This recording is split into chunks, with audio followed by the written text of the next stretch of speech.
আপনারা যদি নবীজি সম্পর্কে বুঝেন তাহলে নবীজির সাহাবীদের সম্পর্কে বুঝবেন। নবীজির মাহাত্ম্য যদি হৃদয়ে ধারণ করতে পারেন তাহলে রসুলের সাহাবীদের মাহাত্ম্য আপনারা ধারণ করতে পারবেন।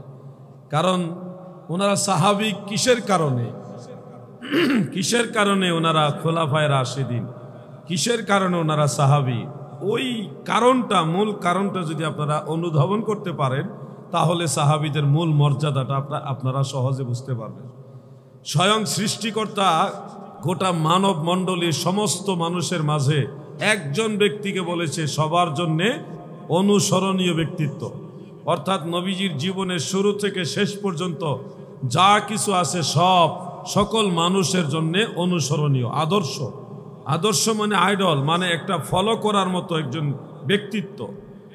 এবং নবীজির চরিত্র মুবারক সম্পর্কে অন্য আয়াতে কারিমে আল্লাহ তাআলা বলেছেন, ওয়া ইন্নাকা লাআলা খুলুকিন আযীম, আর নিশ্চয় আপনার মাঝে রয়েছে সর্বোত্তম মহান চরিত্র, খুলুকে আযীম।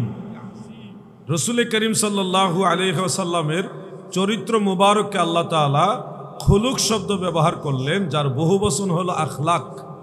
খুলুকের বহুবচন হলো আখলাক, উত্তম চরিত্র। খুলুক মানে উত্তম চরিত্র। এমনিতে সব চরিত্রই চরিত্র, কিন্তু সব চরিত্র উত্তম চরিত্র নয়। আল্লাহ তাআলা স্বয়ং সৃষ্টিকর্তা নবীজির চরিত্র মুবারককে বলেছেন উত্তম চরিত্র। খুলুক মানে আখলাক, সর্বোত্তম চরিত্র। কিন্তু আল্লাহ আলাদা আরেকটা শব্দ এখানে অ্যাডজাস্ট করেছেন, আজিম। খুলুকিন আজিম, আজিম মানে বিশাল, বড়, মহান। আল্লাহ যেখানে নিজেই বলছেন নবীজির চরিত্র মুবারক হলো মহান।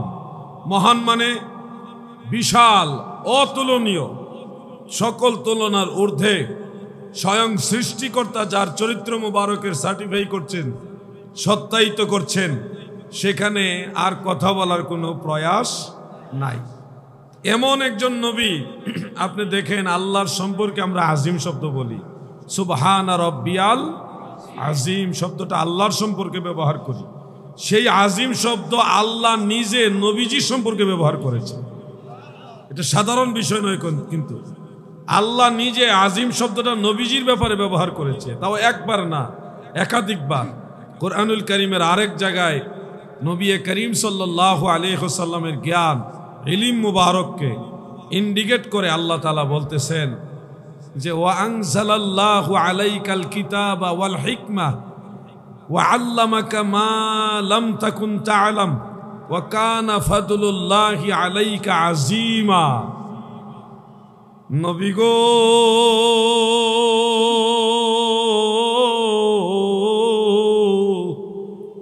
আল্লাহ তাআলা আপনার উপরে কিতাব দান করেছে, হিকমত দান করেছে, বিশেষ প্রজ্ঞা দান করেছেন। ওগো নবীজি, আপনার যা কিছু অজানা ছিল সবই জানাইছেন। এই যে জানানোটা সব জানাইলেন, জ্ঞান দিলেন, ইলম দান করলেন। এই দান করা বা জ্ঞান মুবারক, এই দান করার যে আল্লাহ তাআলার মহিমা, দয়া, অনুগ্রহ, এটা কেমন অনুগ্রহ আল্লাহ তাআলা স্পষ্ট করলেন, ওয়া কানা ফাদলুল্লাহি আলাইকা আযীমা। আপনার উপরে আল্লাহর যে অনুগ্রহ, এটা আজিম, অনেক বড়। আল্লাহ যেটাকে আজিম বলতেছে, এটা কত বড়। আমরা যদি প্রশান্ত মহাসাগরের কিনারে গিয়ে দাঁড়াই, আমাদের কাছে মনে হবে এটাই সবচেয়ে বড়। কিন্তু প্রশান্ত মহাসাগরের চেয়েও পৃথিবীটা আরো বড়। পৃথিবীর চেয়ে সৌরজগৎ আরো বড়। সৌরজগতের চেয়েও আরো বড় কিছু অনেক আছে। তো বড়ের উপরে বড় আছে। আমাদের দৃষ্টিতে এটা বড়, ওটার চেয়ে ওটা বড়, ওটার চেয়ে ওটা বড়, বড় কত কিছু আছে। আর স্বয়ং সৃষ্টিকর্তা যেটারে বড় বলতেছে, ওয়া কানা ফাদলুল্লাহি আলাইকা আযীমা। এই জন্য আল্লাহ রসুল সাল্লাল্লাহু আলাইহি ওয়াসাল্লামের ইজ্জত, নবী পাকের আজমত যদি আপনারা বুঝেন, তাহলে নবীর সাহাবীদের ইজ্জতও বুঝবেন। সাহাবী মানে সোহবত থেকে সাহাবী। আপনারা বিশ্বাস করুন, আল্লাহ রসুল সাল্লাল্লাহু আলাইহি ওয়াসাল্লামকে এক মুহূর্ত, এক সেকেন্ডও নয়, একেবারে কি বলে নেনু সেকেন্ড, যদি একেবারে ন্যানো সেকেন্ডও আপনি এক মুহূর্ত ইমানের নজরে মদিনাওয়ালাকে দেখে থাকেন, দেখেন বা দেখার সুযোগ হতো, তাহলে আপনার জন্য জাহান্নামের আগুন হারাম হয়ে যেত। এক সেকেন্ডও না, এক মুহূর্ত, এক ঝলক জাস্ট মদিনাওয়ালার সোহবত পেয়েছেন, এক ঝলক, কিঞ্চিত পরিমাণ সময় আল্লাহ রসুলের মজলিসে বসেছেন, নবীজির সাক্ষাৎ পেয়েছেন, তখন এই সামান্য পরিমাণ নবীজির সোহবত পাওয়াটা এটা এত দামি জানেন। গোটা দুনিয়াতে যত ওলি আউলিয়া, গাউস, কুতুব, নুজাবা, নুকাবা, আখিয়ার, আবদাল, গৌসুল আজম যত কিছু আছে, সমস্ত আউলিয়াদেরকে এক পাল্লায় রাখলে এক ন্যানো সেকেন্ড পরিমাণ যেই ব্যক্তি আল্লাহ রসুলের দিদার পেয়েছে, সাক্ষাৎ পেয়েছে, ওই ব্যক্তির দাম সবার চাইতে আল্লাহর কাছে বেশি। তাহলে আল্লাহ রসুলের সোহবতটা কত দামি, কত দামি। জামিউ তিরমিজির মধ্যে উল্লেখ, মিশকাত শরীফের মধ্যেও হাদিস খানা উল্লেখ রয়েছে এইভাবে, عن جابر بن عبد الله رضي الله تعالى عنه قال سمعت رسول الله صلى الله عليه وسلم يقول لا تمس النار مسلما رآني أو رأى من رآني। হযরত জাবের ইবনু আব্দুল্লাহ রাদিয়াল্লাহু আনহু থেকে বর্ণিত, তিনি বলেন, আমি আমার দয়াল নবীকে বলতে শুনেছি গো, আল্লাহর নবী বলেছে, ওই মুসলমানকে জাহান্নামের আগুন স্পর্শ করবে না যেই মুসলমান জীবনে একবারের জন্য হইল আমি রাসূলুল্লাহকে দেখেছে। এরপরে নবীজি বলেন, আও রাআ মান রাআনি, অথবা আমাকে যারা দেখেছে মানে সাহাবীরা, যদি তাদেরকেও কেউ দেখে তাকেও জাহান্নামের আগুন স্পর্শ করবে না। তাহলে নবীজিকে দেখা, নবীজিকে পাওয়া, নবীজির সোহবতে যাওয়া, একবার হইলেও দেখা, এটা কত দামি যে জাহান্নামের ক্ষমতাই নেই তাকে জাহান্নামের আগুনের মধ্যে জ্বালাবে। তাহলে নবীজির দিদার পাওয়া, নবীজির সোহবত পাওয়া, এটা কেমন দামি বুঝতে পারছেন তো আপনারা। আর তারগীব ও তারহিবের মধ্যে আরেকটা হাদিস সহিহ মুসলিমের রেফারেন্স উল্লেখ রয়েছে। আমার দয়াল নবীজি বলেন, ফুলসেরাতের ফুলের উপরে হাসরের ময়দানে ফুলসেরাত একটা ব্রিজ থাকবে, এটার নিচে থাকবে জাহান্নামের আগুন, উপরে থাকবে ব্রিজ। এই ব্রিজ দিয়ে আপনাকে আমাকে পার হতে হবে। কেউ ইমানের জোরে বিজলির গতিতে পার হবে, কেউ হয়তো বিমানের গতিতে পার হবে, কেউ হয়তো গাড়ি প্রাইভেট কার মাইক্রোর গতিতে, কেউ উটের গতিতে, কেউ ঘোড়ার গতিতে, কেউ হয়তো গরুর গতিতে, কেউ পায়ে হেঁটে ধীরে স্থিরে পার হবে, কেউ হয়তো কেটে কেটে টুকরা টুকরা হয়ে জাহান্নামে পড়বে। এটা কিন্তু আমাদের পার হতে হবে আখেরাতে, আপনাকেও পার হতে হবে, আমাকেও পার হতে হবে, এটা মনে রাখবেন। কিন্তু সবাইকে বলছি, হাসরের ময়দানে এই যে ফুলসেরাত পার হতে হবে, এটা সবাই মনে রাখবেন। যা যাই করেন, যা কিছুই করে যাচ্ছেন, এটা মনে রাখেন কিন্তু যে আপনাকে একদিন পাকড়াও করা হবে, এমনি এমনি পার পেয়ে যাবেন না। কিন্তু পাকড়াও করবে কিনা আপনাদের মনে এরকম বিশ্বাস আছে তো? আল্লাহ তাআলা আমাদের পাকড়াও করবে কিনা, জবাবদিহি তার আওতায় সবাইকে আল্লাহ নিয়ে আসবে।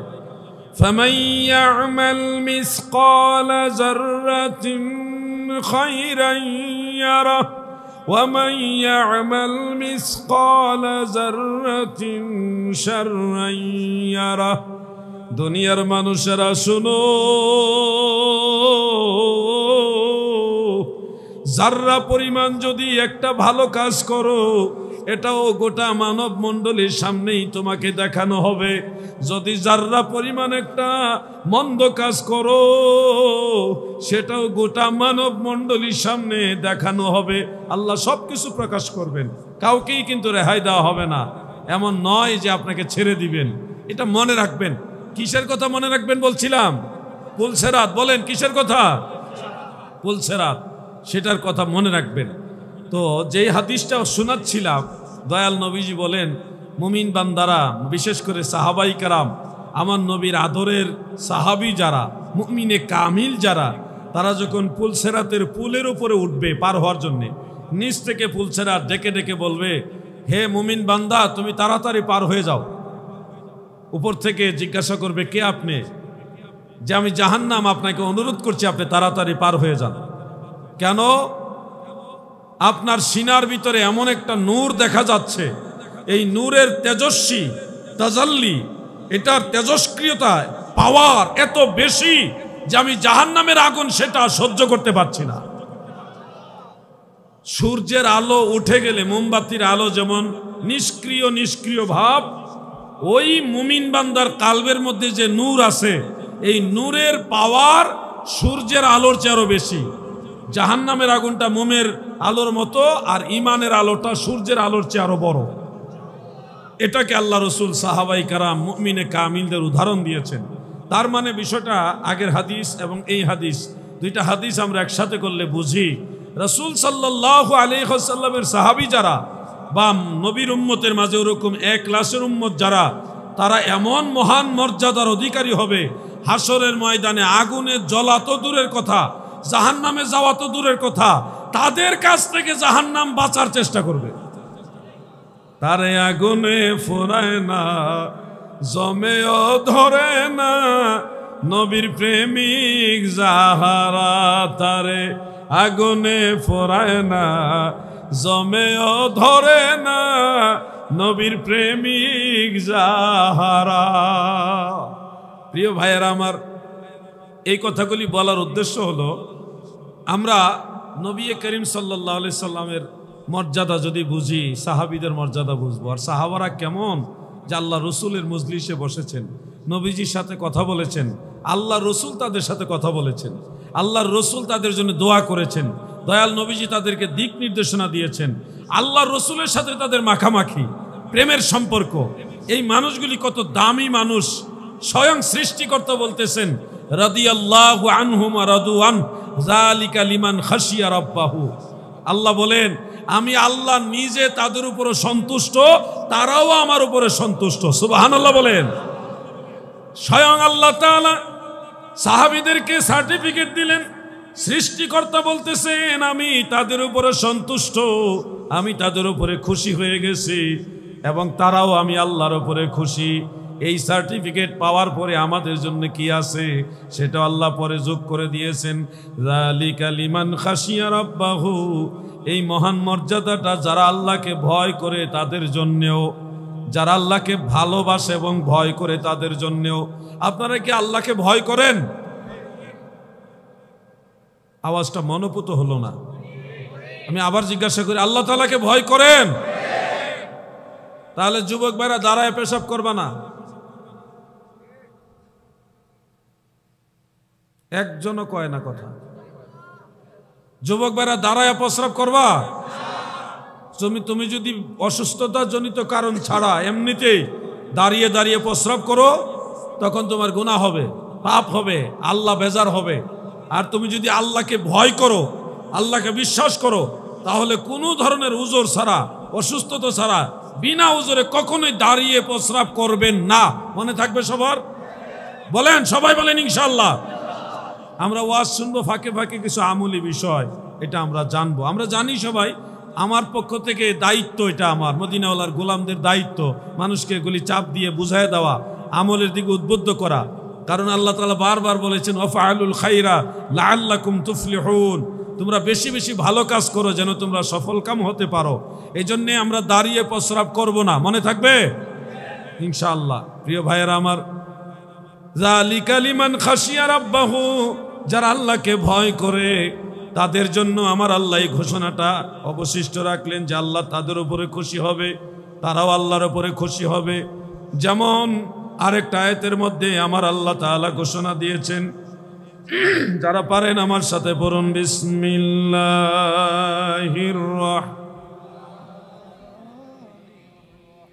ইয়া আইয়াতুহান নাফসুল মুতমাইন্নাহ ইরজিই ইলা রাব্বিকি রাদিয়াতাম মারদিয়াহ ফাদখুলি ফি ইবাদি ওয়াদখুলি জান্নাতি। আমার আল্লাহ বলেন, শান্তিপ্রাপ্ত আত্মা যারা, নফসে মুতমাইন্না যারা গো, তোমরা সন্তুষ্টি চিত্তে মনের থেকে আল্লাহর প্রতি সন্তুষ্ট হয়ে আল্লাহর দিকে প্রত্যাবর্তন করো। মানে রবের দিকে তোমরা এগিয়ে যাও। আল্লাহর দিকে আগায় কেমনে? পশ্চিম দিকে আগাইলেই হয় না, রবের দিকে এগিয়ে যাওয়ার অর্থ হলো রবের যে হুকুম আহকাম এগুলি মন থেকে সন্তুষ্টি চিত্তে মেনে নেওয়া, আমল করা। 5 ওয়াক্ত নামাজ পড়বেন চাপে পড়ে নয়, বরং আল্লাহর ভয়ে। আল্লাহ বলেছেন আমি আমার আল্লাহর হুকুম মানতেছি, এই আনন্দ নিয়া আল্লাহর উপরে খুশি থেকে আপনি নামাজ 5 ওয়াক্ত পড়বেন। আল্লাহর হুকুম বাস্তবায়ন করতে গিয়ে আমার মায়েরা বোনেরা পর্দা করবেন, শরীরকে ঢেকে রাখবেন, পরপুরুষের নজর থেকে নিজেকে সেফ রাখবেন। এটা আমার আল্লাহর হুকুম বাস্তবায়ন করার জন্যে। কারো চাপে না, স্বামীর চাপে নয়, ভাই বা পরিবারের কারো চাপে না। আমার মা বোনেরা পর্দা করবে আমার আল্লাহর হুকুম বাস্তবায়নের জন্যে, মনের আনন্দ নিয়ে, সন্তুষ্টি নিয়ে যে আমার আল্লাহ বলেছে আমি আমার মাওলার বিধান মান্য করতেছি। এই সন্তুষ্টির চিত্তে যখন আমরা আমাদের আল্লাহর হুকুম আহকামগুলি ঠিক মতো আদায় করব, তখন আমাদের নফস হবে নফসে মুতমাইন্না। ইরজিই ইলা রাব্বিকি রাদিয়াতাম মারদিয়া, তোমরা সন্তুষ্টি চিত্তে রবের দিকে প্রত্যাবর্তন করো। এই যদি আপনি করতে পারেন যে খুশি হইয়া টুপি মাথা দিলেন, আল্লাহর প্রতি খুশি হইয়া, নবীর প্রতি খুশি হইয়া দাড়ি রাখলেন, আল্লাহর প্রতি খুশি হইয়া, আল্লাহর নবীর প্রতি রাজি খুশি হইয়া হারাম খাওয়া বন্ধ করে দিলেন, হালাল গ্রহণ করে নিলেন। প্রত্যেকটা ক্ষেত্রে যদি রাজি খুশি সন্তুষ্টি নিয়ে মহান আল্লাহ তাআলা এবং দয়াল নবীর মহব্বত এটা যদি অন্তরে ধারণ করে আপনারা ইন্তেকাল পর্যন্ত যাইতে পারেন। ইরজিই, এই ইরজিই মানে তোমাদের জিন্দেগি পার করে ইন্তেকালের মাধ্যমে আমার দিকে আসো। ওই যে ইন্না লিল্লাহি ওয়া ইন্না ইলাইহি রাজিউন, রাজিউন এটাকে বুঝাইলেন ইরজিই। রাজিউন মানে আল্লাহর দিকে আমরা প্রত্যাবর্তন করি বা করব, এটাকে আল্লাহ বোঝাচ্ছেন ইরজিই ইলা রাব্বিকি রাদিয়াতাম মারদিয়া। তোমরা আমি আল্লাহর প্রতি খুশি হয়ে, আমি আল্লাহর প্রতি সন্তুষ্ট হয়ে আমি আল্লাহর দিকে আসো। আসলে আমি আল্লাহ কি করব? তোমাদেরকে আদেশ দিব, ফাদখুলি ফি ইবাদি, তোমরা আমার খাস বান্দা যারা তাদের কাতারে শামিল হও। খাস বান্দা আবার কারা? সবাই তো আল্লাহর বান্দা, আমিও আপনার আল্লাহর বান্দা, আপনারাও আল্লাহর বান্দা। তো এখানে বান্দা বান্দা বেশ কম আছে, সবাই আল্লাহ তাআলার ইবাদ, আব্দুন থেকে ইবাদ, সবাই আল্লাহর বান্দা। কিন্তু কিছু কিছু বান্দা আছে যারা স্পেশাল বান্দা। সূরা হিজরের মধ্যে আমার আল্লাহ বলেন, ইন্না ইবাদি লাইসা লাকা আলাইহিম সুলতান। শয়তানকে আমার আল্লাহ বললেন, ইবলিস রে, নিশ্চয় আমার খাস বান্দা যারা তাদের উপরে তোমার কোনো ক্ষমতা নাই, পাওয়ার নাই। মানে আমাদের তো শয়তান কুমন্ত্রণা দেয়, ওয়াসওয়াসা দেয়, আমাদেরকে পাপ কাজের দিকে নিয়ে যায়, ষড়যন্ত্র করে আমাদের পিছনে, করে না? কিন্তু কিছু কিছু বান্দা আছে আমার আল্লাহ বললেন আমার ওই খাস বান্দাদের পিছনে শয়তান তোমার কোনো পাওয়ার থাকবে না। ওই খাস বান্দা তাদের কাতারে আল্লাহ আপনাকে আমাকে শামিল করাবেন। ফাদখুলি ফি ইবাদি, এই ইবাদি হলো ওই ইবাদ যাদেরকে শয়তান পথভ্রষ্ট করতে পারে না, গুমরা করতে পারে না, শয়তান কুমন্ত্রণা দিতে পারে না, যারা শয়তানের এই হাজার প্রচেষ্টার পরেও মহান আল্লাহ তাআলাকে রাজি খুশি করে আখিরাতে জান্নাতের কাতারে দাঁড়াবেন। আমরা যদি আল্লাহর আদেশগুলি, হুকুম আহকামগুলি ঠিক মতো আদায় করতে পারি, আমার দয়াল নবীর তরিকা মোতাবেক চলতে পারি, আখিরাতে হাসরের ময়দানে আমাদেরকে আল্লাহ সেই বান্দারে, সেই খাস বান্দাদের কাতারের মধ্যে দাঁড়া করাবেন। এরপরে বলবেন ওয়াদখুলি জান্নাতি, আমার জান্নাতের মধ্যে সবাই প্রবেশ করো। সুবহানাল্লাহ। এই জন্যে আপনাদেরকে বলছি, আল্লাহর রসুলের সাহাবা যারা, তারা তো জান্নাতি, এটা একেবারে নিশ্চিত হয়ে গেছে। এক মুহূর্তের জন্যে আল্লাহর হাবিবের নূরানি চেহারা মুবারক যারা দেখেছে গো, তারা কত ভাগ্যবান মানুষ।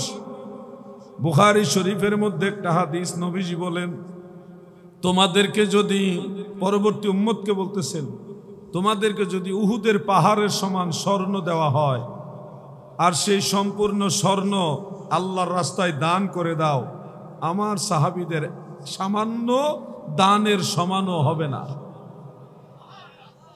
উহুদ পাহাড় বুঝেন, যারা হজে গিয়েছেন, উমরায় গিয়েছেন, বা মক্কা মুকাররমায়, মদিনা মুনাব্বারায় গিয়েছেন, তারা জানেন উহুদ পাহাড়টা কত বড় পাহাড়। 7 কিলোমিটার লম্বা বিশাল উঁচু এক পাহাড়। আল্লাহ রসুল বলেন, এই পাহাড়ের সমান স্বর্ণ তোমাকে আল্লাহ দিলে, পুরো স্বর্ণটাই যদি আল্লাহ রাস্তায় দান করো, তাও সাহাবীদের সামান্য স্বর্ণ দান করার সমান হবে না। তাহলে সাহাবারা কত দামি মানুষ। তারা দামি হয়েছে আল্লাহর রসুলের জন্য, এটা বুঝতে পারছেন তো আপনারা? তারা দামি হয়েছে মদিনাওয়ালার সোহবতের কারণে। ও ভাই আমার, বন্ধুরা আমার, সৃষ্টিকর্তা মহান আল্লাহ তাআলা কুরআনুল কারীমের আরেক জায়গার মধ্যে বলেছেন, নবীজির সাহাবীদের ব্যাপারে আরো সুন্দর করে বলেছেন, মুহাম্মাদুর রাসূলুল্লাহ ওয়াল্লাযীনা মাআহু আশিদ্দাউ আলাল কুফফার। আমার আল্লাহ নবীর কথা বলে ওয়াল্লাযীনা মাআহু, নবীজির সাথে যারা আছে, ওয়াল্লাযীনা যারা সাহাবীদের বুঝালেন আল্লাহ। নবীজির সাথে কারা থাকে? সাহাবীরাই তো থাকে। যারা নবীজির সাথে থাকছেন ঈমানের সাথে, তারাই তো সাহাবী। হাফেজ ইবনু হাজার আসকালানী রহমাতুল্লাহ আলাইহি, আমার একজন ভাই আসতেছেন, আমরা ওনাকে রিসেপশন করি। সবাই বলি নারায়ে তাকবীর, নারায়ে রিসালাত, আহলে সুন্নাত ওয়াল জামাত। তো ওনাকে বসার জন্য ব্যবস্থা করে দেন। আর এক দুরূদ শরীফ পড়ুন, আল্লাহুম্মা মুহাম্মাদ ওয়া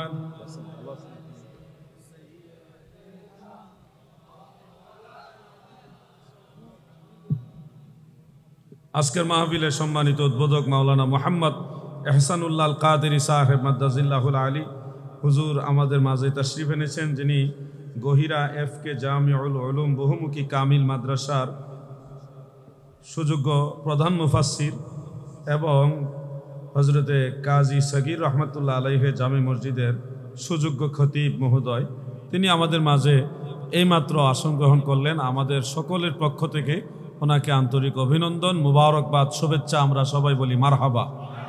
আসেন আরো দুই একবার দুরূদ শরীফ পড়ি, আল্লাহুম্মা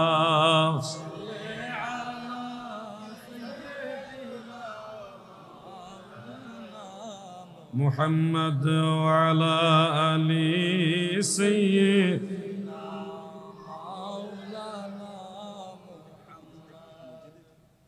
যাহার মনেতে আশা স্বর্গেরই শোধা পান, ধরো এসে রহমতেরি লহ এসে রহমতেরি ভারী বরিশনের ধার। যাহার মনেতে আশায় আল্লাহুম্মা সাল্লি আলা মারহাবা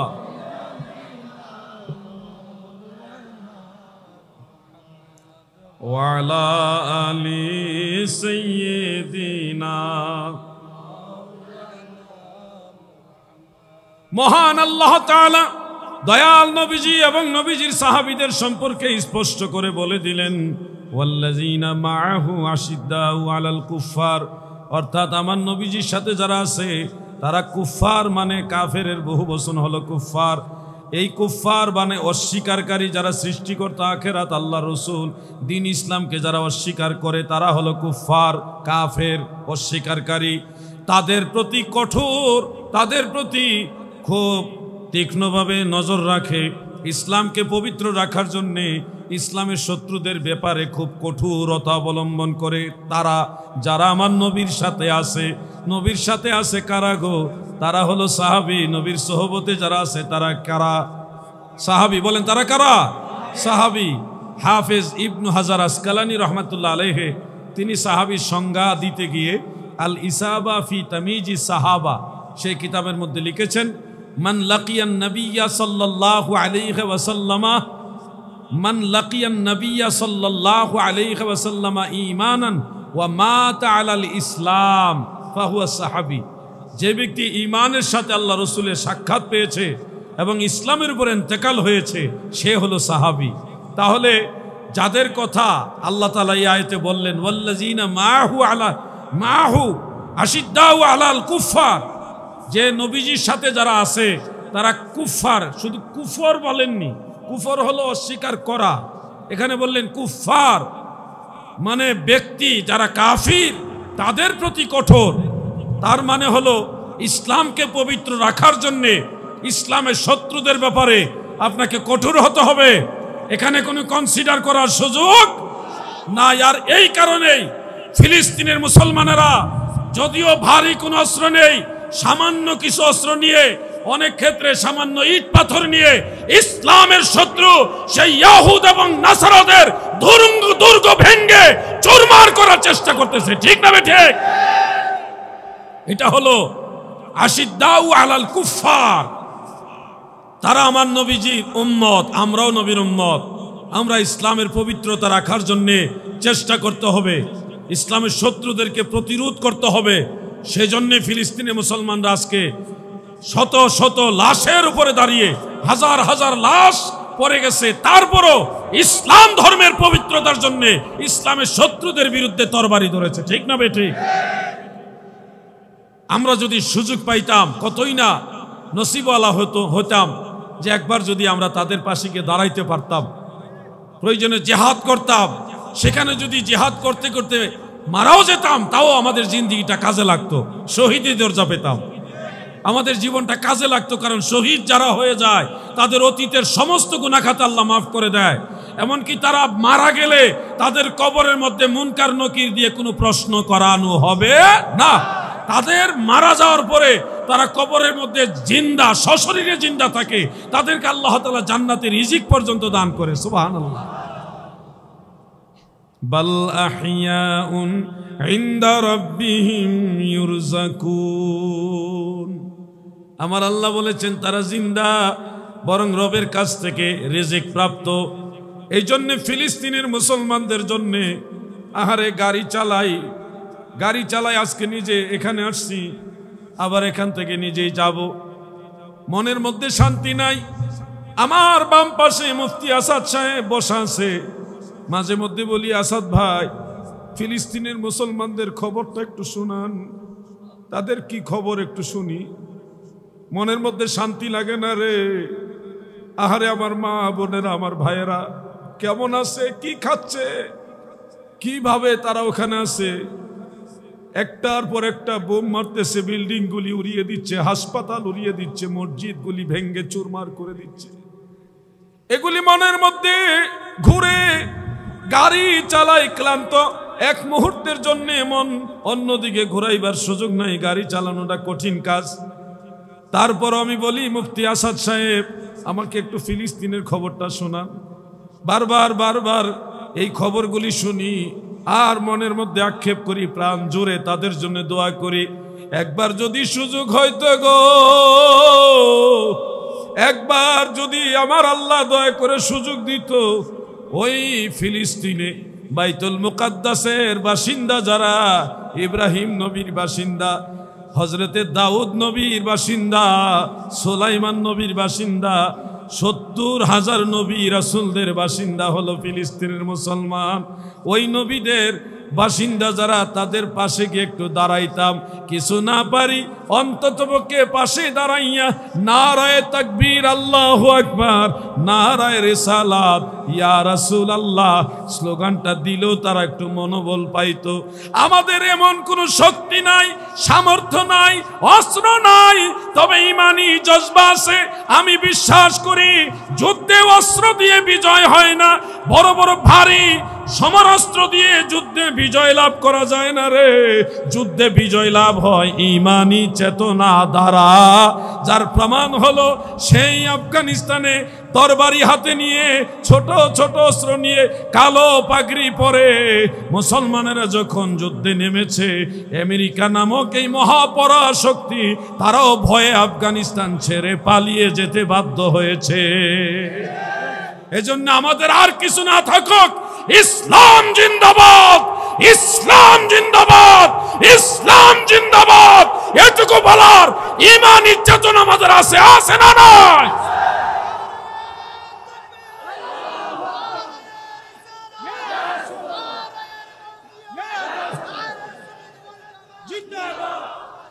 এজন্য আমি আপনাদেরকে বলবো, আপনাদেরকে বিনয়ের সাথে বলবো, যখনই সুযোগ হয় ফিলিস্তিনি মুসলমানদের জন্য দোয়া করবেন।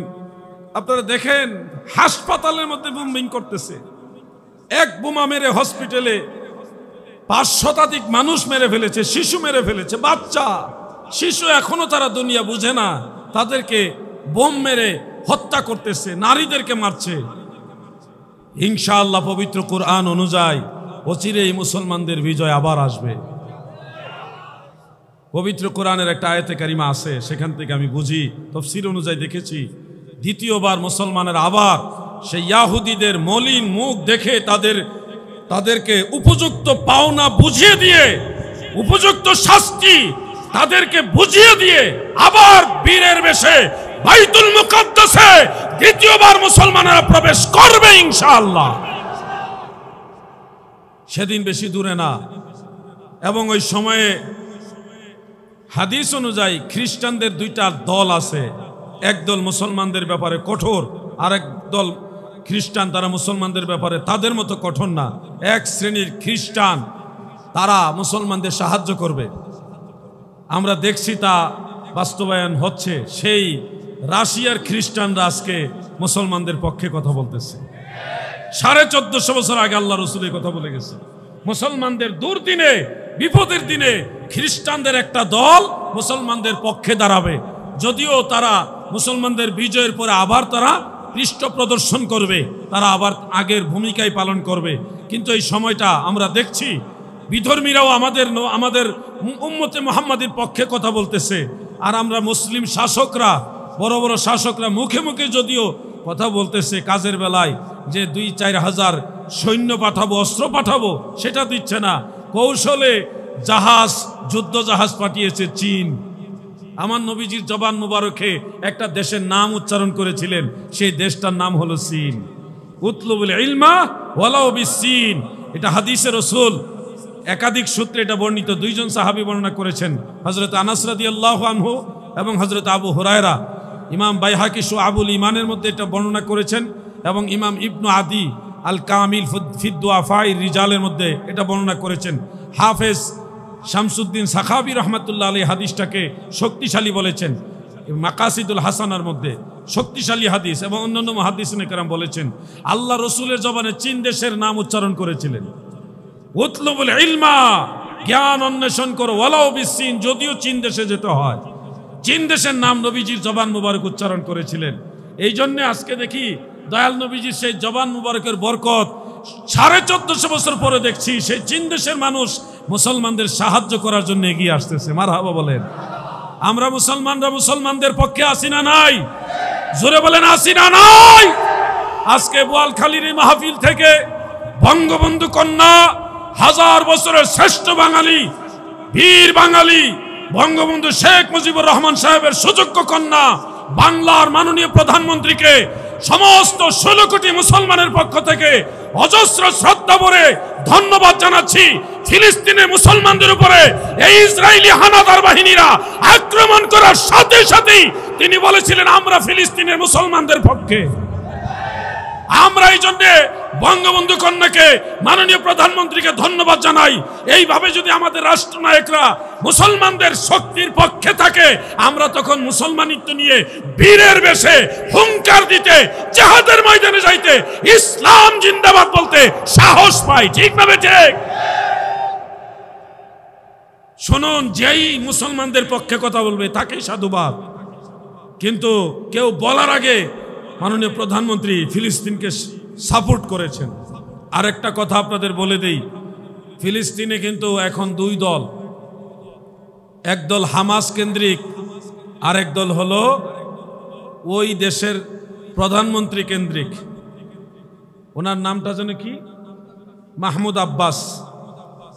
এই মাহমুদ আব্বাস কিন্তু ইসরায়েলের পাতানো একজন,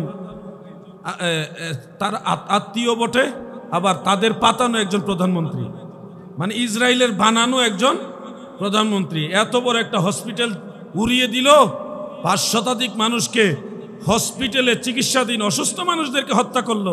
সে শুধু দুঃখ প্রকাশ করে, আর কিছুই করে না। এই হামাস এইভাবে যুদ্ধ করতেছে বছরের পর বছর, 75 বছর যাবত হামাস বাইতুল মুকাদ্দাসকে পবিত্র রাখার জন্য, মুসলমানদের আন্ডারে রাখার জন্য যুদ্ধ করতেছে। কিন্তু এই মাহমুদ আব্বাস তার কোনো ভূমিকা নাই, সে নীরবে ইসরায়েলকে সাপোর্ট দিয়ে যায়। এই কথাগুলি আপনাদের বলে দিলাম। সেই মাহমুদ আব্বাসের যিনি রাষ্ট্রদূত বাংলাদেশে দিয়ে রাখছেন, যার কাছে আপনারা আবেগের ঠেলাই নিয়ে টাকা পয়সা দিয়ে দিচ্ছেন, অ্যাম্বুলেন্স দিয়ে দিচ্ছেন, সে কিন্তু অরিজিনালি ফিলিস্তিনি মুসলমানের পক্ষের লোক না, সে মাহমুদ আব্বাসের রাষ্ট্রদূত। সে কিন্তু ইসরায়েলের পরোক্ষভাবে ইসরায়েলের সাপোর্টার। হ্যাঁ, তার কাছে সাহায্য দিলে যাবে কিনা? না, কখনোই হামাস তার সাহায্য পাবে না। আপনারা টাকা পয়সা দেওয়ার আগে চিন্তা করে দিবেন, তাড়াহুড়া করবেন না, আবেগে একবারে বলে যাবেন না, চিন্তাধারা করে দিবেন। ফিলিস্তিনের সাহায্য তার মাধ্যমে যাবে না। তার কাছে যত টাকা দিবেন এগুলি মাহমুদ আব্বাসের কাছে যাবে, যে হামাস বিরোধী। হামাস এখানে যুদ্ধ করতেছে, আর মাহমুদ আব্বাস সে বলতেছে হামাস মানে ফিলিস্তিন না, মানে হামাসকে উড়িয়ে দিল, তাদেরকে গুরুত্ব দিল না। অতএব আমার দায়িত্ব আপনাদেরকে এটা জানিয়ে দেওয়া, আপনারা ফিলিস্তিনকে সহযোগিতা করতে হলে আপনাদের কোনো লিঙ্ক থাকলে ওই মাধ্যমে করবেন। এই কি জানে বলে এটা রাষ্ট্রদূত না কি আছেন একজন, দূতাবাস, ফিলিস্তিনের যে দূতাবাস, এর মাধ্যমে ফিলিস্তিনের সাহায্য এই সময়ে যাবে না, এই সময়ে যাবে না, কারণ সে হামাসের প্রতিনিধি না, সে প্রতিনিধি হলো মাহমুদ আব্বাসের। কথাটা বুঝতে পারছেন? আবেগে যেখানে সেখানে টাকা দিবেন না, টাকা বুঝে শুনে দিবেন। আমি হুসাইনি সাইবার টিম বাংলাদেশের একজন নগণ্য নালায়েক খাদেম। আমি আলহামদুলিল্লাহ চাইলে এখানে বহুত সংখ্যক সহযোগিতা পাঠাতে পারতাম, কিন্তু পরোক্ষভাবে প্রত্যক্ষভাবে আমি যাচাই বাছাই করে দেখেছি আসলে এখানে টাকা পয়সা সহযোগিতা দিলে জায়গা মতো যাবে না। এই জন্য আমার সাইবার টিমকে আমি বলিনি যে টাকা পয়সা সহযোগিতা করেন। আমি তো সবসময় পকেটে টাকা দিয়ে যে কোনো মানবিক কাজে সহযোগিতা করার চেষ্টা করি, যখনই সুযোগ পাই তখনই কিছু না কিছু খরচ করার চেষ্টা করি। কিন্তু এই সময়ে আমার কাছে ওরকম কোনো সোর্স নাই বিদায় সাইবার টিমের কাউকে আমি এই ধরনের সহযোগিতার আহ্বান করিনি। তবে সময় হলে, সুযোগ পেলে, কোনো ধরনের নির্ভরযোগ্য পন্থা পেলে নিশ্চয়ই ফিলিস্তিনি মুসলমানকে অন্ততপক্ষে এক বোতল পানি হলে দেওয়ার চেষ্টা করবো ইনশাআল্লাহ। প্রিয় ভাইয়েরা আমার, আল্লাহর হাবিব রাহমাতুল লিল আলামিনকে যারা ভালোবেসেছে তারাই হলো ভালোবাসার মানুষ হিসেবে ওই জামানার, তারা হলো সাহাবী। আর এই জামানায় আমরা যারা আছি, আমরা যদিও সাহাবীদের সমান কোনোদিনও হতে পারবো না, কিন্তু আমরা আল্লাহ রসুলকে ভালোবাসি। ভালোবাসি কিনা? নবীজিকে ভালোবাসি। সেই ভালোবাসার দাবিতে ইসলামের শত্রু যারা, ইসলামের ক্ষতি যারা চায়, তাদের ব্যাপারে আমরা কঠোর। ইসলামের উপরে কেউ আঘাত করে কথা বললে আমাদের কষ্ট লাগে, আমরা প্রতিবাদ করি কিনা? বিভিন্ন রাষ্ট্রে যখন আমাদের নবীজির উপরে বিভিন্ন ধরনের কটু মন্তব্য, কটু বক্তব্য দেয়, বিভিন্ন ধরনের বক্তব্য দেয় যেগুলি অপ্রিয়, অগ্রহণযোগ্য, মিথ্যা, তখন আমরা মুসলমানরা মিটিং করি, মিছিল করি, প্রতিবাদ করি। কেন? আমরা ইসলামের পক্ষে, ইসলামের শত্রুদের ব্যাপারে কঠোর। এখানে আমাদের কোনো কনসিডার চলবে। ওই যে এই জন্য আল্লাহ তাআলা বলেছেন মুহাম্মাদুর রাসূলুল্লাহ ওয়াল্লাযীনা মাআহু আশিদ্দাউ আলাল কুফফার। আমার দয়াল নবীজির কথা বলেই আমার আল্লাহ বলেন নবীজির সঙ্গী যারা, নবীজির সাথে যারা রয়েছে, তারা কুফফার, যারা কাফের, যারা ইসলামের শত্রু, যারা, তাদের ব্যাপারে কঠোর। আমরা তো সেই সাহাবীদের প্রতিনিধি, তিনাদের পরবর্তী প্রজন্ম, আমরাও ইসলামের শত্রুদের ব্যাপারে কঠোর। বলেন, ইসলামের শত্রুদের ব্যাপারে আমরা কি কঠোর? নবীর শান, আজমত, নবীর ইজ্জতের পক্ষে, নবীর দুশমনদের ব্যাপারে কখনোই আমরা কাউকে ছাড় দেইনি, দিব না ইনশাআল্লাহ। যার কারণে দেখা যায়, আপনারা দেখবেন আমাদের মুসলমানের মাঝেও অনেক দল, তো অনেক আলেম বা অন্য অনেক মুসলমান আছে যাদেরকে আমরা সাপোর্ট করি না, তাদেরকে প্রতিবাদ করি। কেন? তাদের বক্তব্যের মাঝেও নবীজির সম্মানের সাথে একটু বেয়াদবি হয় বিদায় আমরা তাদের সাথে একমত হই না। আমরা চাই যে রাসূল সাল্লাল্লাহু আলাইহি সাল্লামের সাথে বেয়াদবি করা যাবে না, সাহাবীদের সাথে বেয়াদবি করা যাবে না। কিছুদিন আগে একজন বক্তা ওয়াজ করতেছে, আমার আমল আবু বকর সিদ্দিকের আমলের চেয়ে বেশি। হ্যাঁ, উনি ওয়াজ করতেছে আমার আমল ওমর ফারুকের আমলের চেয়ে বেশি, আমার কোরআন তেলাওয়াত সাহাবীদের অনেকের কোরআন তেলাওয়াতের চেয়ে বেশি, আমি অতবার কোরআন তেলাওয়াত করেছি, অত খতম করেছি, আমি অত রাকাত নামাজ পড়ি, অতবার এই আমল করি সে আমল করি। সংখ্যার দিকটা তিনি তুলে ধরতেছেন, যদি ওনার মূল বিষয়টা নিন্দনীয় নয়, যে আজ আমলের আধিক্যতা দিয়ে প্রাধান্য হয় না, এটা বুঝাতে চাচ্ছেন উনি। মূল বিষয়টা ওনার সঠিক আছে, কিন্তু সঠিক জিনিসটা বুঝাইতে গিয়ে উনি এমনভাবে বিষয়টা উপস্থাপন করেছে যে এই উপস্থাপনের মাঝে বেয়াদবি প্রকাশ পেয়ে গেছে। কথা বুঝতে পারছেন ভাই? আমরা সমালোচনা করি কিন্তু গঠনমূলক সমালোচনা। আমি বলতে পারবো না যে ওনার মূল বিষয়টা ভুল, মূল যেটা বুঝাতে চাচ্ছেন এটা ঠিক, কিন্তু উনি যেইভাবে উপস্থাপন করেছেন এই উপস্থাপনাটার মধ্যে গুস্তাকি আছে, সাহাবীদের শানের আঘাত আছে, সাহাবীদের সাথে বেয়াদবি হয়। আপনি যেহেতু জানেনই যে কিয়ামত পর্যন্ত সমস্ত উম্মতের আমল একসাথে করলে একজন সাহাবীর এক মুহূর্তের আমলের সমান হবে না, যেহেতু এই জিনিসটা জানেন এবং এটা সবাই মানে, এটা প্রতিষ্ঠিত স্বীকৃত, সেখানে আবার কেন তুলনা দিচ্ছেন যে আবু বকর সিদ্দিক রাদিয়াল্লাহু আনহুর চাইতে আমার নামাজের সংখ্যা বেশি? এই তুলনাটাই ওই সময় বেয়াদবি। কথাটা বুঝতে পারছেন? ওই সময় এই তুলনা দেওয়াটাই হলো বেয়াদবি। এই ধরনের বেয়াদবিও আমরা সুন্নি মুসলমান সাপোর্ট করি না, আমরা সর্বোচ্চ সতর্কতা অবলম্বন করি।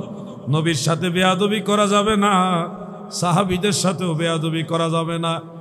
তারিখে বাগদাদের মধ্যে একখানা রামায়াত উল্লেখ রয়েছে, যেটা মিশকাত শরীফের মধ্যে উল্লেখ, সনদ একটু দুর্বল কিন্তু ফাজাইলের বিষয়, এই জন্য এটা বর্ণনা করার উপযুক্ত। আম্মা জান আয়েশা রাদিয়াল্লাহু তাআলা আনহা, তিনার কুলের মধ্যে আমার দয়াল নবীজি পূর্ণিমার চাঁদের রাত্রে মাথা মোবারক রেখে এইভাবে বিশ্রাম নিচ্ছেন। স্বামী স্ত্রীর কুলের মধ্যে স্বামী মাথা রেখে শুয়ে আছেন, দয়াল নবীজি রাহমাতুল লিল আলামিন আয়েশার কোলে মাথা নিয়ে শুয়ে আছেন। এই অবস্থায় আম্মা জান আয়েশা আকাশের দিকে তাকিয়ে আছে, দয়াল নবী আকাশের দিকে তাকিয়ে আছে। আম্মা জান আয়েশা বলে, নবী গো, ইয়া রাসূলুল্লাহ, আকাশে যেই পরিমাণ তারকা আছে ওই পরিমাণ কারো নেকি আসেনি।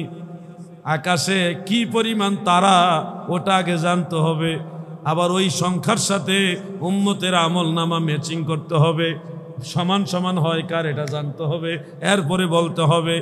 আম্মা জান আয়েশা জানতে চাইলেন, ইয়া রাসূলুল্লাহ, নবী গো,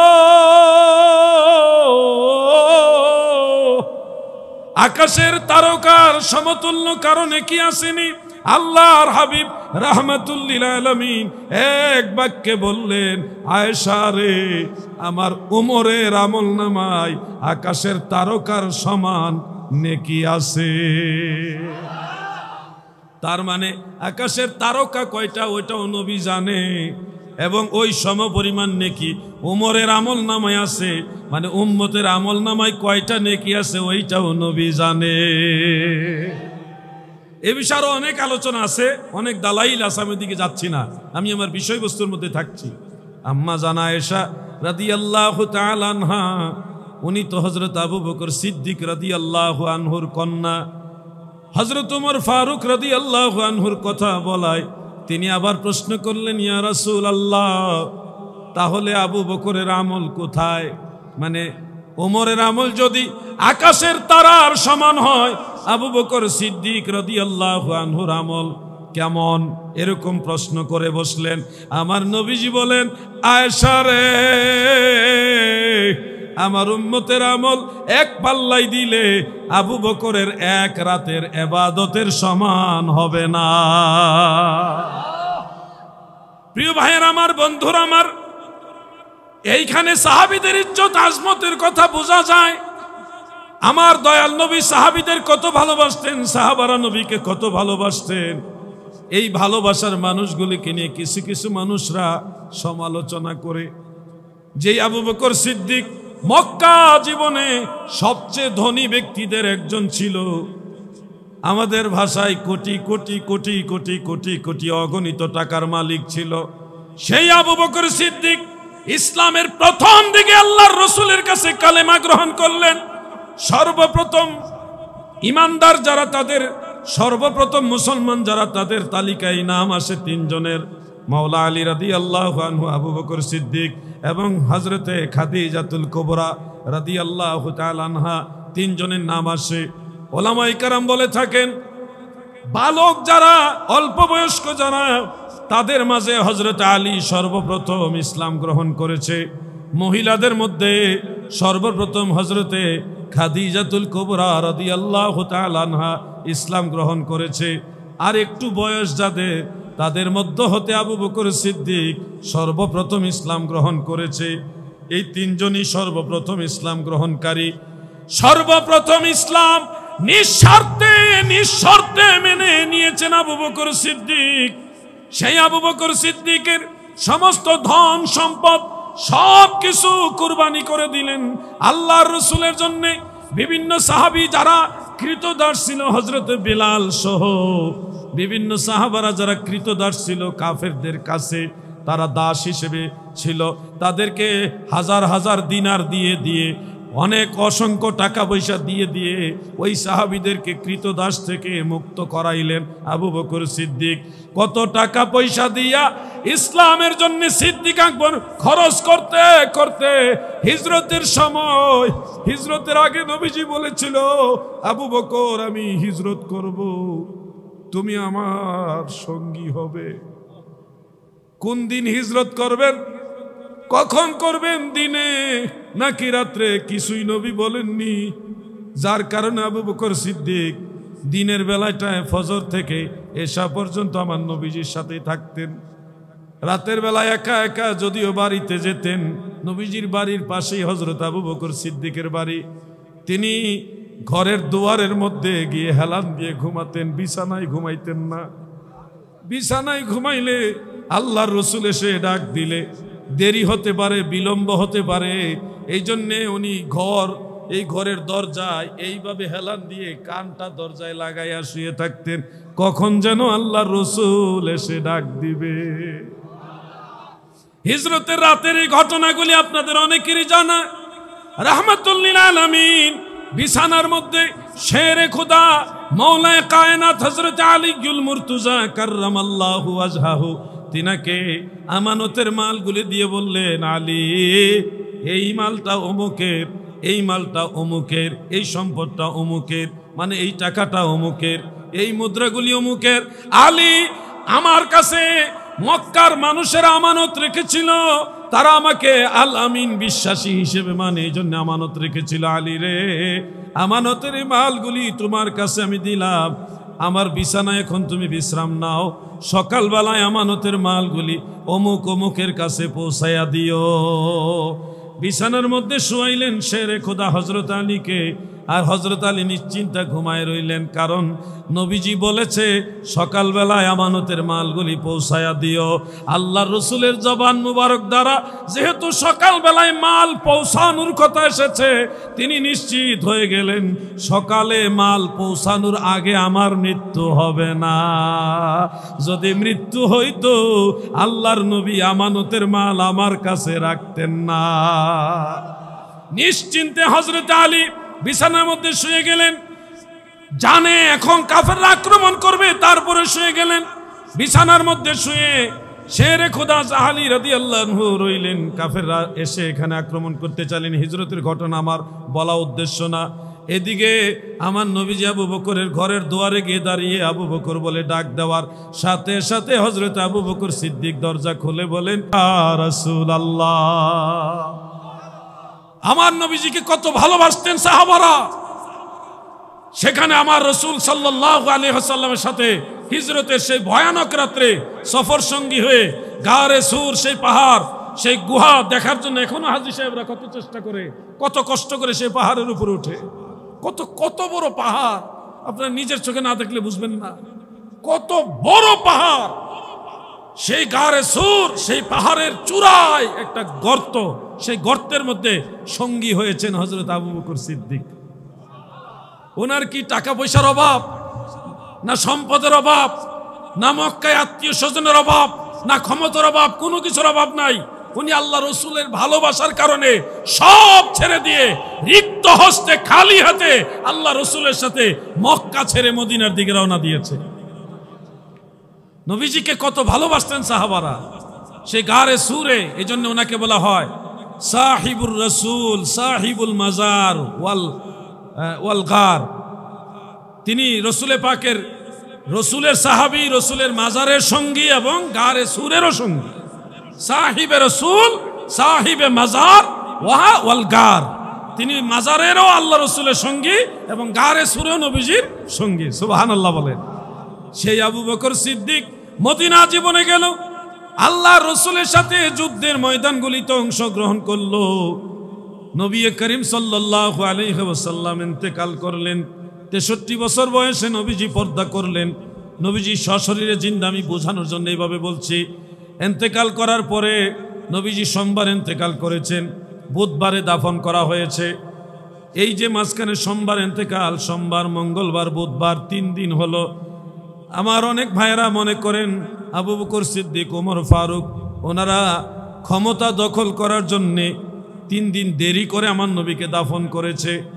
যদি ক্ষমতার লড়াই না করতো তাহলে 3 দিন দেরি হতো না, এই ধরনের একটা মন্তব্য করে থাকেন। বোয়ালখালীর নবীর প্রেমিকারা শোনো, মন্তব্য করার আগে একটু চিন্তা করে মন্তব্য কইরো।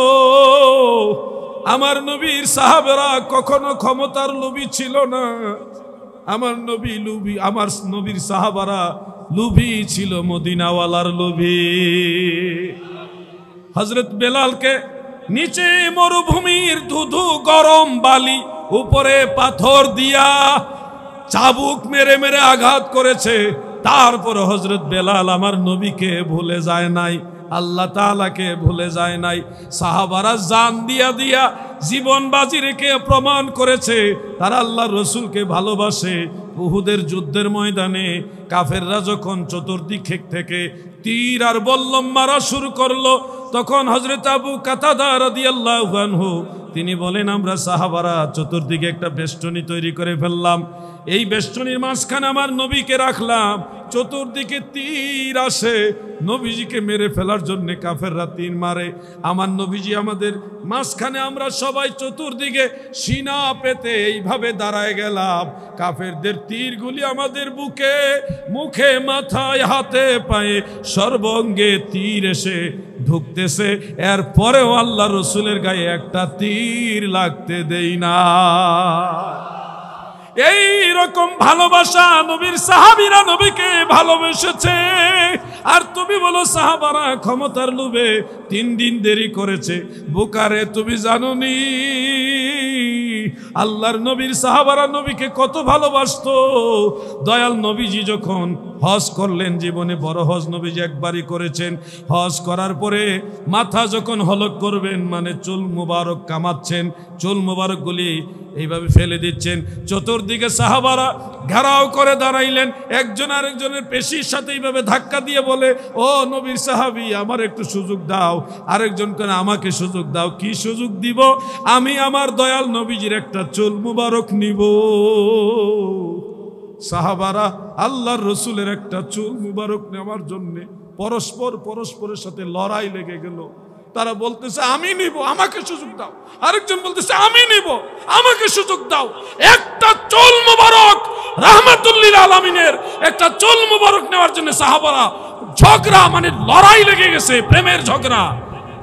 এটা ওই ঝগড়া না, এটা প্রেমের ঝগড়া যে আমি নিব, আমি নিব। আর আপনি বলছেন সাহাবারা ক্ষমতার লোভী ছিল। কাদের উপরে অভিযোগের আঙ্গুল তুলেন? গোটা দুনিয়ার সব মানুষের আদর্শ এক জায়গা করলে রসুলের সাহাবীদের আদর্শ সমান হবে না। মদিনাওয়ালার সাহাবীদের ব্যাপারে কখনো এই ধরনের বাজে মন্তব্য করবেন না। আমি আজকে ক্লিয়ার করে বলে দিচ্ছি কেন 3 দিন দেরি হলো। বলবো, যদিও আগে আমি অনেক জায়গায় বলেছি, আজকেও বলে যাচ্ছি। সোমবারে দয়াল নবীজির ইন্তেকাল শরীফ, বুধবারে নবীজির দাফন মুবারক। কেনই 3 দিন দেরি হলো? আপনারা জানেন রসুল সাল্লাল্লাহু আলাইহি সাল্লামের বিদায় হজের সময় সাহাবীদের সংখ্যা ছিল প্রায় 2 লাখ। যারা হজে গিয়েছে 1.25 লাখ সাহাবী নিয়ে রওনা দিয়েছে। সর্বশেষ প্রায় 2 লাখের কাছাকাছি সাহাবী ছিল। আপনারা এটুকু তো বুঝতে পারছেন, সমস্ত সাহাবারা তো আর হজে যায় নাই, হজে না যাওয়া ছাড়াও তো অনেক সাহাবী ছিল। আমরা ধরে নিলাম হিসাব গণনার সুবিধার্থে, নিঃসন্দেহে অনেক বেশি ছিল, ধরে নিলাম যে 2 লক্ষ সাহাবী, পুরুষ সাহাবী 2 লক্ষ। তো 2 লক্ষ পুরুষ হলে মহিলাও তো 2 লক্ষ, প্রত্যেকের একজন করে স্ত্রী হিসাব করলে গড়ে আমরা 2 লক্ষ স্ত্রী, 2 লক্ষ মহিলা ধরব, 2 লক্ষ পুরুষ 2 লক্ষ মহিলা, কয় লক্ষ হলো? 4 লক্ষ। প্রত্যেকটা ফ্যামিলিতে না হলে তো 2 জন করে বাচ্চা ছিল। আরবে এমনিতে বেশি সংখ্যক বাচ্চা নেওয়ার জন্য নবীজি উদ্বুদ্ধ করতেন, মুসলমানদের সংখ্যা যেন বাড়ে। এই কারণে ওই সময় মুসলমান কম, এই জন্য রাসূল পাক সাল্লাল্লাহু আলাইহি সাল্লাম সন্তান বেশি নেওয়ার জন্য উদ্বুদ্ধ করতেন। এখন আবার বেশি নিলে বাংলাদেশে বিপদ হবে। সিচুয়েশন বুঝে মাসআলা, ফিকহি মাসালা কিন্তু যুগের চাহিদা অনুযায়ী এটা জায়েজ হয় না জায়েজ হয়, ফিকহি মাসালা। এই জন্য বাংলাদেশে যেভাবে জন্মবিরতি এই ধরনের আলোচনা আমি আর যাচ্ছি না, আপনারা জন্ম নিয়ন্ত্রণ করেই চলবেন, কারণ এটা সিচুয়েশন অনুযায়ী বুঝেই আপনাকে চলতে হবে। আবার ওইদিকে আমি যাচ্ছি না, যে এই আলোচনাটা আমি অন্যদিন করবো ইনশাল্লাহ। আমরা ধরে নিলাম প্রত্যেকটা ফ্যামিলিতে 2টা করে বাচ্চা, তাহলে 2 লক্ষ পুরুষ 2 লক্ষ নারী। বাচ্চা যদি প্রত্যেক ফ্যামিলিতে 2টা করে হয় তাহলে 4 লক্ষ বাচ্চা, টোটাল কত লক্ষ হলো? তাহলে ওই সময় 8 লক্ষ মুসলমান আছে কমপক্ষে, বেশি ছিল, আমি জাস্ট বোঝানোর জন্য আপনাদের বললাম 8 লক্ষ মুসলমান ছিল, নারী পুরুষ এবং শিশু বালক বালিকা সব মিলিয়ে 8 লক্ষ মুসলমান। এবার ইবনে মাজাহ শরীফের একটা সহিহ হাদিস আপনারা মনোযোগ দিয়ে শুনুন, 118 পৃষ্ঠা এবং মিশকাতের 121 পৃষ্ঠার মধ্যে আছে হাদিসটা। রাসূল সাল্লাল্লাহু আলাইহি ওয়াসাল্লাম ইন্তেকাল শরীফ করার পরে নবীজির জিসম মুবারক খাটিয়া মুবারকের উপরে রাখা হলো। ওই খাটিয়াটা ছিল নবীজির হুজরা মুবারকের ভিতরেই, যেই ঘরে নবীজি থাকতেন ওইখানেই। ফাদাখালান নাসু আলা রাসূলিল্লাহি সাল্লাল্লাহু আলাইহি ওয়াসাল্লাম আরসালান ইউসাল্লুনা আলাইহি সুম্মা দাখালান নিসাউ আলা রাসূলিল্লাহি সাল্লাল্লাহু আলাইহি ওয়াসাল্লাম আরসালান ইউসাল্লুনা আলাইহি সুম্মা দাখালাস সিবিয়ানু আলা রাসূলিল্লাহি সাল্লাল্লাহু আলাইহি ওয়াসাল্লাম আরসালান ইউসাল্লুনা আলাইহি ইলা আখির। সর্বপ্রথম পুরুষ লোক যারা ছিল তারা লাইন ধরে দাঁড়ালো, এক লাইন, সোজা এক লাইন, নামাজের মতো লাইন নয় যে এক কাতারের পরে আরেক কাতার, এরকম নয়, সবাই মিলে এক লাইন। তার মানে 2 লক্ষ পুরুষ লোক এক লাইন। ইনারা একজন একজন করে হুজরা মুবারকে প্রবেশ করেছেন। নবীজিকে অনানুষ্ঠানিকভাবে ইমাম ব্যতি রেখে ইমামবিহীন একা একা তাকবীর পাঠ করে সালাতু সালাম পাঠ করেছেন। ওই একজন বের হয়েছেন, আরেকজন প্রবেশ করেছেন, উনি বের হয়েছেন, আরেকজন প্রবেশ করেছেন। এইভাবে 2 লক্ষ পুরুষ যখন শেষ হলো তখন 2 লক্ষ নারীরা সুম্মা দাখালান নিসাউ আলা রাসূলিল্লাহি সাল্লাল্লাহু আলাইহি ওয়াসাল্লাম আরসালান ইউসাল্লুনা আলাইহি। 2 লক্ষাধিক মহিলা তারাও লাইন ধরলেন, একজন একজন করে আল্লাহ রসুলের জিসম মুবারকের কাছে গিয়ে সালাতু সালাম জানাইছেন। একাকি তিনারা তাকবীর পাঠ করে বের হয়ে গেলেন। এরপরে মহিলাদের পালা যখন শেষ তখন ছোট ছোট বালক বালিকা যারা তারাও একজন একজন করে 4 লক্ষ বালক বালিকা একজন একজন করে নবীজির হুজরা মুবারকে প্রবেশ করলেন এবং ইমাম ব্যতিরেকে একাকি তাকবীর পাঠ করলেন, সালাতু সালাম পরে বের হয়ে গেলেন। এবার আমাকে আপনারা বলুন তো, এই 8 লক্ষ মানুষ একজন একজন করে আমার নবীজির এই যে অনানুষ্ঠানিক ইমামবিহীন সালাতু সালাম, এটা আদায় করতে সময় লাগার কথা নাকি কথা না? 1-2 ঘন্টা, তাহলে 4-5 ঘন্টা। 8 লক্ষ মানুষ দয়াল নবীজিকে সালাতু সালাম দিবে একজন একজন করে, একদিনে হওয়া সম্ভব নাকি? সাহাবাই কারাম কতটা তাড়াহুড়া করে এটা করেছেন, 3 দিনে যে ওনারা সম্পন্ন করতে পারছেন এটাই তো শুকরিয়া আদায় করেন। 3 দিনের মধ্যে ওনারা যে এই পর্বটা কমপ্লিট করতে পেরেছেন, আমরা হইলে পারতাম না, কারাগারি লেগে যেতাম। আমরা চেষ্টা করতাম আমি একটু বেশি থাকবো, আমি একটু বেশি থাকবো, এরকম করে অশৃঙ্খল হয়ে যেতাম। কিন্তু সাহাবারা শৃঙ্খলা বজায় রেখে 3 দিনের মধ্যে রাসূল সাল্লাল্লাহু আলাইহি সাল্লামের সালাতু সালামের বিষয়টা কমপ্লিট করলেন। এর মাঝে আবু বকর সিদ্দিক, উমর ফারুক, উসমান জুন্নুরাইন, মাওলা আলী, আনসার, মুহাজির সকল সাহাবারা মিলে এক জায়গায় বসে নবী করিম সাল্লাল্লাহু আলাইহি সাল্লামকে দাফন করার পূর্বেই তো খলিফা নিযুক্ত করতে হয়। এই বিষয়টা নিয়ে আলোচনাও করেছিলেন। সেখানে কেউ আনসারদের একজন প্রস্তাব করেছেন, কেউ মুহাজিরদের একজনকে প্রস্তাব করেছেন, কেউ আবু বকর সিদ্দিককে প্রস্তাব করেছেন, কেউ উমর ফারুককে প্রস্তাব করেছেন, কেউ মাওলা আলীকে প্রস্তাব করেছেন। বিভিন্ন প্রস্তাবনা এসেছে। প্রস্তাবনা তো হয় নির্বাচন হইলে প্রার্থী একাধিক থাকে না, সাহাবীদের মাঝেও আদব মহব্বতের সাথে প্রস্তাবনা এসেছিল।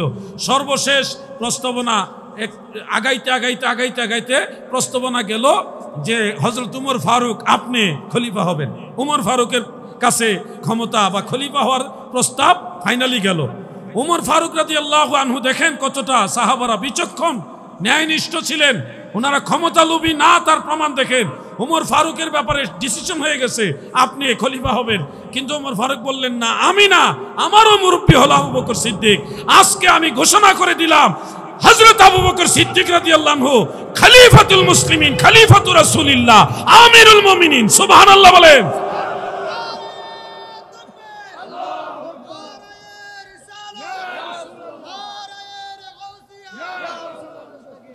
এই জন্য সাহাবায়ে কেরাম সম্পর্কে কখনো বাজে চিন্তা রাখবেন না।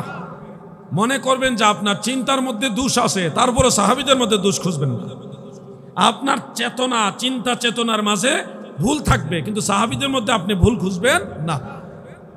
আমরা এটা বলবো না যে সাহাবারা মাসুম, এটা বলি না, কখনোই বলি না সাহাবারা মাসুম নয়। তিনাদের ইজতিহাদি খাতা হয়েছে অনেকের, কিন্তু তিনারা সকল সমালোচনার ঊর্ধ্বে, সকল সমালোচনার ঊর্ধ্বে। উনাদেরকে যদি সমালোচনা করেন তাহলে অনুসরণ করবেন কাকে? আর এই গোটা দুনিয়াতে সাহাবীদের মতো সত্যবাদী, তাদের মতো ভালো মানুষ আর কোথাও পাবেন না।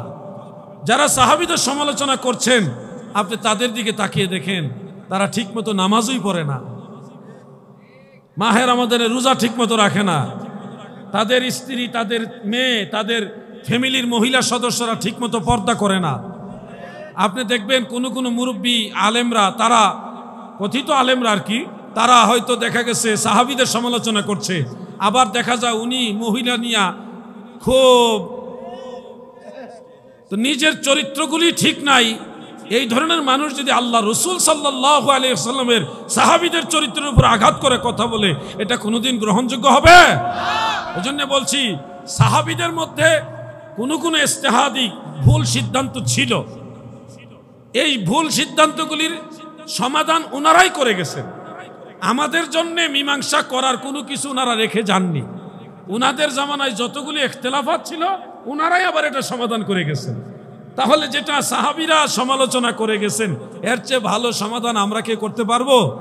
অতএব আমরা সাহাবীদের সমালোচনার দিকে যাব না। কথাগুলি বুঝতে পারছেন তো সবাই? সাহাবীদের সমালোচনার দিকে আমরা যাব না। সকল সাহাবারা নিজ নিজ ইজতিহাদ অনুযায়ী কাজ করেছেন। এক্ষেত্রে অনেকের ইজতিহাদ সঠিক ছিল, অনেকের ইজতিহাদ ভুল ছিল।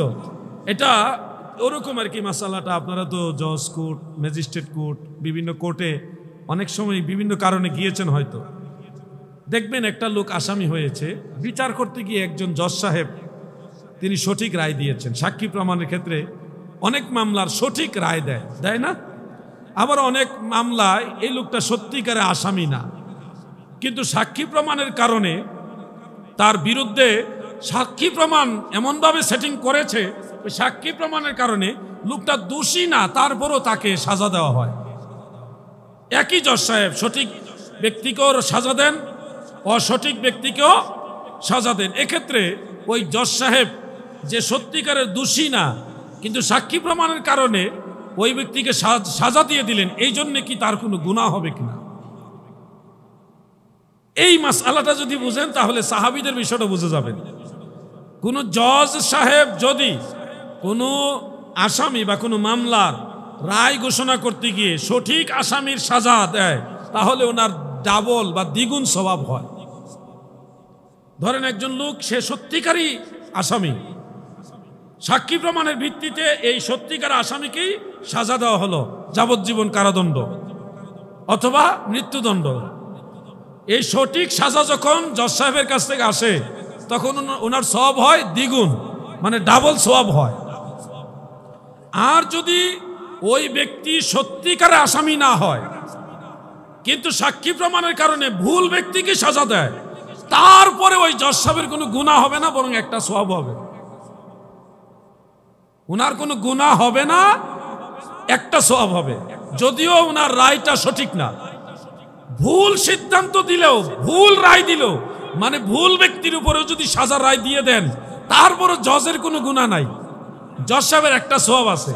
আর সঠিক ব্যক্তির উপরে রায় দিলে দুইটা সওয়াব আছে। এটা আল্লাহ রসুলের হাদিস, দয়াল নবীজির হাদিস। আমাদের ভাষায় জাজ, আর হাদিসের ভাষায় হলো মুজতাহিদ, কাজী। প্রিয় ভাইয়েরা আমার, ঠিক তেমনি ভাবে সাহাবীদের মাঝেও মাওলায়ে কায়নাত শেরে খোদা হযরত আলী রাদিয়াল্লাহু তাআলা আনহু ওয়া নাওয়ারাল্লাহু মারকাদা, তিনি অনেক সিদ্ধান্তের উপরে হক ছিলেন, সঠিক ছিলেন। এই জন্য ওনার ওই সঠিক সিদ্ধান্তের কারণে উনি দ্বিগুণ সওয়াব পাবে। একদিকে সঠিক এবং সওয়াব পাবে দ্বিগুণ। আবার অপোজিটে হযরত আমিরে মুআবিয়া রাদিয়াল্লাহু আনহু, উনি দুই একটা ব্যাপারে সিদ্ধান্তের ক্ষেত্রে ভুলকারী ছিলেন, মানে নির্ভুলকারী ছিলেন না। এই ক্ষেত্রে উনি যেহেতু একজন ফকি তবকার সাহাবী, একজন যোগ্য সাহাবী, ওনার গুনাহ তো দূরের কথা, ওনার সিদ্ধান্তটা সঠিক না হওয়ার কারণে একটা সওয়াব পাবে, আর মাওলা আলী সওয়াব পাবে দ্বিগুণ, দ্বিগুণ, দুইটা। এই হলো মাসআলা। সাহাবাই কারামদের মধ্যে যেই বিষয়গুলো নিয়ে ইখতিলাফ হয়েছে, ওই ইখতিলাফের মধ্যে যেই সাহাবী সঠিক হকের উপরে ছিলেন, উনি সওয়াব পাবে দ্বিগুণ, দুইটা সওয়াব পাবে। আল্লাহ রাসূল বলেছে লাহু আজরানে, তার দুইটা প্রতিদান রয়েছে। আর যে ব্যক্তি মুখতিউন ছিলেন, ভুলকারী ছিলেন, নির্ভুলকারী ছিলেন না, ওই ব্যক্তি সওয়াব পাবে লাহু আজরুন, তার একটা সওয়াব হবে। আল্লাহ রসুলের হাদিস এটা। অতএব কোনো অবস্থাতেই ভুলকারী অথবা নির্ভুল যিনি, উভয় সাহাবীর কারোই সমালোচনা করার কোনো সুযোগ নাই। সাহাবাই কারাম ছিলেন নফসে আম্মারার ঊর্ধ্বে। নফসে আম্মারা মানে কুখায়শওয়ালা নফস, দুনিয়া লোভী নফস, পাপে আসক্ত, পাপাচারে আসক্ত নফস, এটা হলো নফসে আম্মারার কাজ। আর সাহাবাই কারাম আল্লাহ রসুল সাল্লাল্লাহু আলাইহি সাল্লামের সোহবতের কারণে, মদিনাওয়ালার সঙ্গ নেওয়ার কারণে তিনারা নফসে আম্মারার চেয়ে অনেক ঊর্ধ্বে ছিলেন, পূত পবিত্র ছিলেন। ওনাদের সমালোচনা করার কোনো সুযোগ। কিছু ভাইয়েরা অনেক ব্যাপারে আপত্তি তুলেন, অনেক আপত্তি সঠিক, অনেক আপত্তি সঠিক না। প্রত্যেকটা আপত্তির যথোপযুক্ত জবাবও রয়েছে। আমার পক্ষ থেকে অনুরোধ, একজন আদনা সাহাবীকেও সমালোচনার বস্তু বা ব্যক্তি বানাবেন না, তাহলে আপনারা ক্ষতিগ্রস্ত হবেন। আপনি নিজেকে ইসলাহ করার চেষ্টা করেন, আপনি কতটুকু ভালো হতে পারছেন।